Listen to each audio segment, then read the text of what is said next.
Well, welcome back, everybody. Today, we're going to talk about something that has eluded me for a long time, but I have your answer. So, in the books, and specifically Hornady books, you'll find this little clause right down here, and it says, "Slow burning powders used with long bullets behave differently when loaded with reduced charges. The lighter charges may cause an unexpectedly high pressure. On occasions, primers are blown, bolts stick, or even stocks are splintered." And I'm sure they didn't list the rest that could possibly happen. So I thought, really, you're going to take a low charge, right? And you're going to take a bullet and shove it down the barrel at obviously a reduced speed by far if you have a real low charge, right? And how is it possible to, according to this, get things like splintering stocks and sticking bolts and all this high pressure stuff? Well, there's an answer for that. And I finally figured this out. And let's take a look. I'm going to draw you a really crappy picture because I'm not an artist, but bear with me. And there is a good explanation, and it is something to take note of and be very cautious with.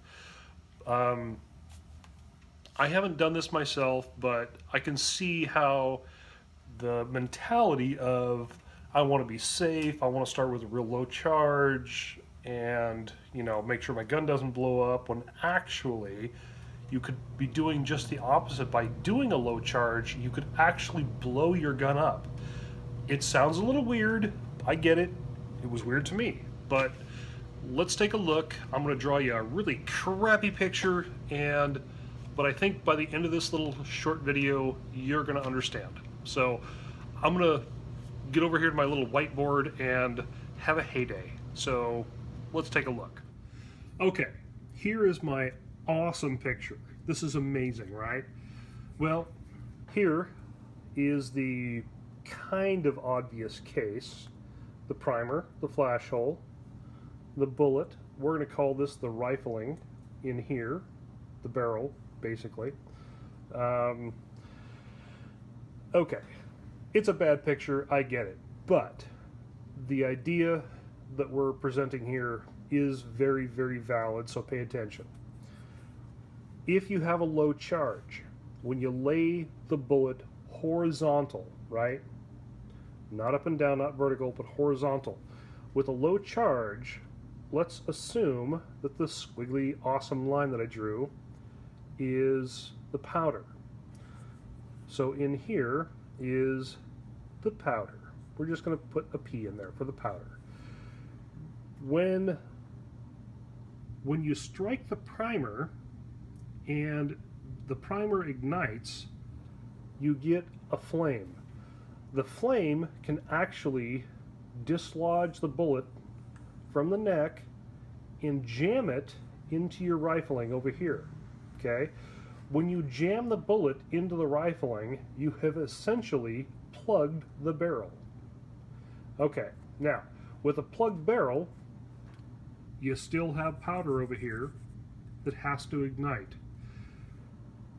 With the flames shooting across here and plugging your barrel, it eventually, of course, because the flames don't come out equally, they come out like so to speak. You're going to ignite this powder, but not until you have already plugged the barrel. Now, with the barrel plugged, you ignite the powder. Guess what that equals? A plugged barrel, okay? So, ignite the primer, plug the barrel, then ignite the powder with a plugged barrel. Does this start to make sense now? You have a plugged barrel. You need to really look at your load data and make sure you don't drop below any of the specified charts for the powder charges. If you do, you could potentially plug your barrel and then ignite your powder with a plug barrel.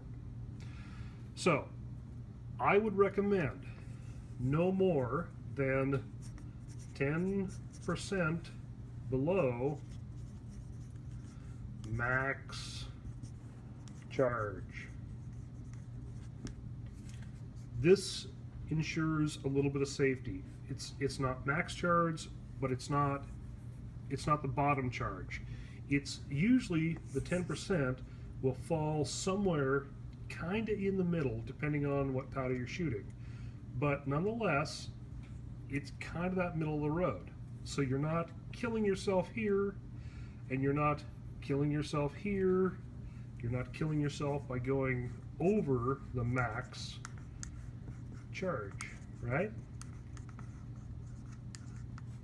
So, anyways, do some research on this. This is very hard to find. It took me a long time to find any information on this whatsoever, but I finally found it, and I thought it was worth sharing with you folks because nobody wants to blow the gun up, blow yourself up, blow anything up, or harm the gun, or shoot like crap, or whatever. So this is why Hornady specifically says not to shoot a light charge.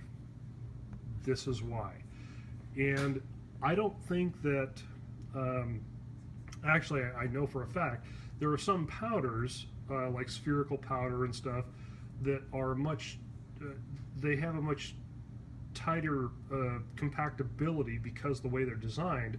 So you can get, you can get a real low charge in here because the spherical powder lays real low, where kind of that broken pencil lead looking powder fills the volume, much more, and you kind of get the build up here, so you're not shooting that flame directly across. However, on the flip side, even with the broken pencil lead looking powder, if you don't have enough in there, you can also get that powder down here, right? So you could still do the same thing. So nonetheless, I thought it was worth bringing up and worth talking about, and there wasn't a lot on the internet about this, so there you go. There you have it. There's the explanation. It is the truth. It does make sense, and you want to make sure that you don't go too far below the max charge, but you don't want to go above the max charge either. So just do some homework on it, and 10% below max charge. Got it? I hope this helps. I hope it explains some stuff, and I hope you guys are being safe out there doing this stuff, because it's a great hobby. I don't want to see people hurt. I want to see people doing this the right way and doing it for a great hobby. Get your family involved, get your kids involved. It's a lot of fun, and the more that we can get this information shared between us, the better off we all are. So anyways, if you like the videos, please subscribe, share it. Let's make this go viral. We don't want to see people hurt, so let's have a great time. Anyways, we'll catch you on the next episode, and until then, enjoy.